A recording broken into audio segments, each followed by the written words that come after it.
Wimbledon is over for another year, but what a spectacular event it's been. As I said to you recently, of course, Wimbledon is part of the wonderful English social circle. And I think people just enjoy going to these great events. It's like the Henley Regatta, cricket at Lord's, and if you can afford it, yes, Wimbledon. But a lot of people have been pulling sight against the fact that our wonderful, wonderful Prince George looked in some discomfort while he was watching the final of the men's final this year out at Wimbledon. But what was the true background story to that?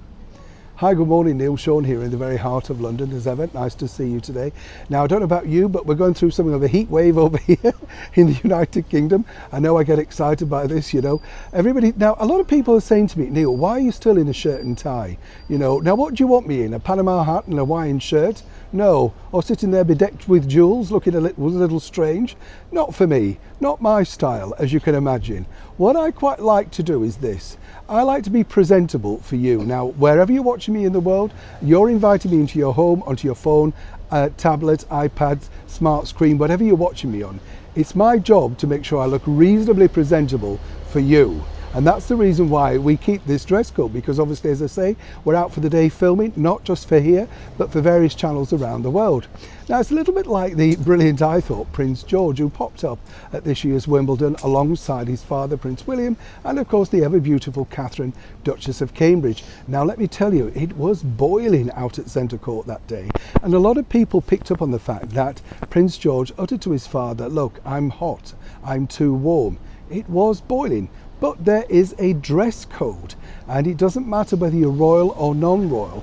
All men have to wear shirts and ties. They are allowed at some point in extreme heat to take their jackets off, but it's not really the thing to do.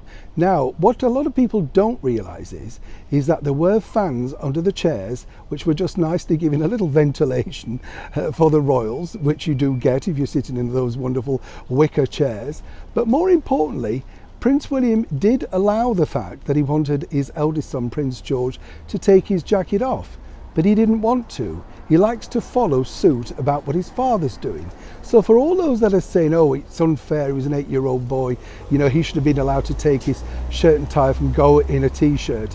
This is tradition. This is what George will have to get used to.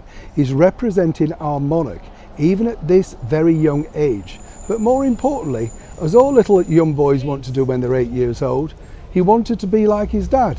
And while his dad kept his jacket on, a shirt and tie, and those wonderful designer sunglasses, that's exactly what Prince George asked to do. When he got in the car, of course, things were a little bit different, as they always are with naughty boys, as we know.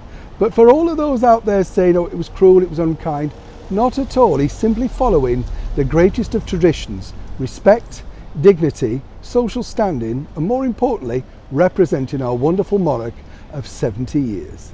Neil Sean in the very heart of London.